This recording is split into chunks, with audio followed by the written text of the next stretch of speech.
گھر میں چاہے کھانے کو کچھ بھی نہ ہو، لیکن شادی کے وقت اپنی بہن بیٹی کو یہ سبق ضرور یاد دلائیں کہ انہوں نے انسان کے بچے سے شادی کی ہے، ان کو بیچا نہیں ہے۔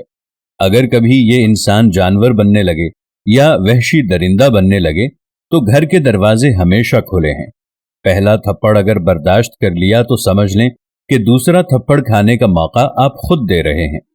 یہ کہانی مشہور ٹی وی اینکر عائشہ جہاں زیب کی ہے، جنہیں کل ان کے شوہر نے بری طرح مارا پیٹا، یہاں تک کہ ان کا بازو بھی فریکچر ہو گیا۔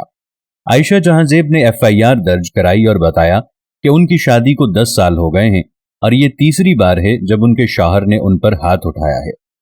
زیادہ تر مرد محبت کرنے والے ہوتے ہیں اور اسی وجہ سے یہ معاشرہ قائم ہے، مگر کچھ گندی مچھلیاں ایسی ہوتی ہیں جو نفسیاتی مریض ہوتے ہیں اور عورت پر چڑھائی کو مردانگی اور بہادری سمجھتے ہیں۔ اب کچھ مخصوص گروہ اس ایک کیس کو لے کر سارے مردوں کے خلاف ہنگامہ برپا کر دیں گے۔ جس کی غلطی ہے اسے سزا ملنی چاہیے اور سخت کارروائی ہونی چاہیے۔ میں عورت کی برداشت اور ہمت پر حیران ہوں جو بیچاری اپنا گھر بچانے کے لیے کتنے ظلم و ستم خاموشی سے سہ لیتی ہے، لیکن میرا ماننا ہے کہ سب کچھ برداشت کر لیں مگر ہاتھ اٹھانے تک بات پہنچ جائے تو خدا کے واسطے یہ بات برداشت نہ کریں۔ عائشہ جہاں زیب کی کچھ ماہ پہلے ایک ویڈیو اور تصاویر وائرل ہوئی تھیں جن میں وہ اپنے شوہر کے پاؤں دھو رہی تھیں۔ ان کے جتنے بھی ویلاگز دیکھے وہ شوہر کی محبت کا دم بھرتی نظر آئیں، مگر بدلے میں انہیں چہرے پر نیل ملے۔ جس روز پہلی بار مار پڑی تھی، اگر وہ ہاتھ پکڑ لیتی تو یہ نوبت نہ آتی۔ آج کے دور میں ضروری ہے کہ ہم اپنی بیٹیوں کو مضبوط بنائیں اور انہیں یہ سکھائیں کہ خود کی عزت اور وقار سب سے اہم ہے۔ انہیں یہ سمجھائیں کہ اگر کوئی ان پر ہاتھ اٹھائے تو وہ خاموش نہ رہیں۔ یہ پیغام نہ صرف عائشہ جہاں زیب کی کہانی میں موجود ہے بلکہ ہر اس عورت کے لیے ہے جو ظلم و ستم برداشت کر رہی ہے۔ بدقسمتی سے ہمارے معاشرے میں بہت سی عورتیں اپنی شادی بچانے کے لیے ظلم برداشت کرتی ہیں۔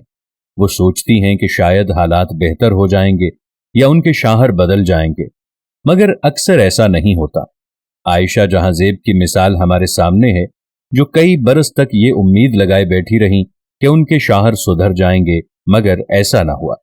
عائشہ جہاں زیب کی کہانی میں ایک سبق ہے کہ ہمیں اپنی بیٹیوں کو نہ صرف تعلیم دینی چاہیے بلکہ انہیں زندگی کے ہر پہلو میں مضبوط بنانا چاہیے۔ انہیں یہ سکھانا چاہیے کہ اپنی خودداری اور عزت کو کبھی بھی کم نہ سمجھیں اور نہ ہی کسی کے ظلم کو برداشت کریں۔